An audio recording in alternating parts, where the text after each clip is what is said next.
Budget হলো একটা দেশের এক বছরের আয় এবং ব্যয়ের একটা বিবরণ। তো এটাই যথেষ্ট নয়।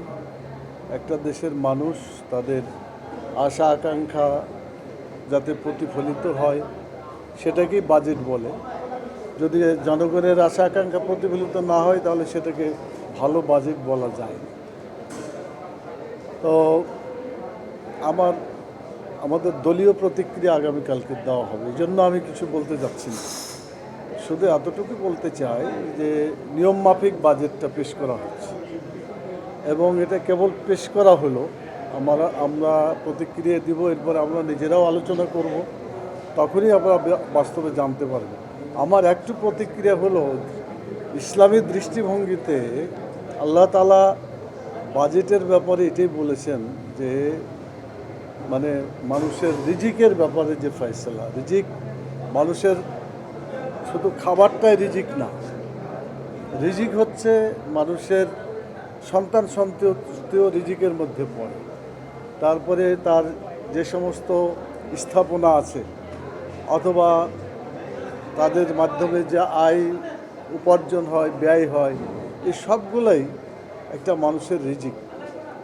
তো সেই হিসাবে 90% মুসলমানের দেশে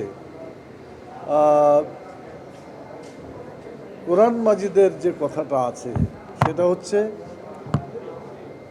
ইউরবিস সাদাকাত ইয়ামহাকুল্লাহুর রিবা ওয়া ইউরবিস সাদাকাত। আল্লাহ তাআলা সুদকে ধ্বংস করেন এবং সাদাকা, জাকাত, দান ইত্যাদি এগুলোকে আল্লাহ তাআলা বর্ধিত করেন। তো আমাদের 90% দেশের মুসলমানের জন্য এই সাদাকা জাকাত সম্পর্কে কোনো কথা এখানে আসে নাই। এরপরে আমি যতটুকু শুনলাম আর হয়তো থাকতেও পারে, এখনও পড়াশোনা করলে আরও বোঝা যাবে কি আছে। আর সুদ যে এটা সম্পদকে ধ্বংস করে, কোনো দেশ এবং জাতির কল্যাণ হতে পারে না সেটা যদি সুদভিত্তিক অর্থনীতি হয়। সে দৃষ্টিকোণ থেকে এটাকে নিরুৎসাহিত করা দরকার ছিল, কিন্তু সেটার ব্যাপারেও কথা হয় না। বরং অনেক জায়গায় সুদের হার, যেমন ব্যাংক, আমাদের বাংলাদেশ ব্যাংক 9% সুদে মানে তারা ঋণ দেওয়ার ব্যাপারে ঘোষণা করেছে ইতিমধ্যে। আমার বক্তব্য হলো যে এটা দরকার ছিল মুসলমানদের দেশে 90% মুসলমান, তাদের ঈমান আকীদার প্রতিফলন এখানে ঘটা দরকার ছিল, সেটা ঘটে না। জন আকাঙ্ক্ষা পূরণ হবে কি হবে না এইটা আরেকটু বিস্তারিতভাবে আলোচনা করা যাবে। তবে আমি যতটুকু আমার অতীত অভিজ্ঞতা থেকে বলছি, এই বাজেটে কিছু ভালো জিনিসও আছে, আবার কিছু এমন জিনিস আছে যেটা না হলেই চলতো। বেশ কিছু জিনিসের রিয়াদ তার মানে কর ছেড়ে দিয়েছে বিভিন্নভাবে, এগুলোর মধ্যে কল্যাণ থাকাটা স্বাভাবিক, এটা আলোচনা করলে বোঝা যাবে।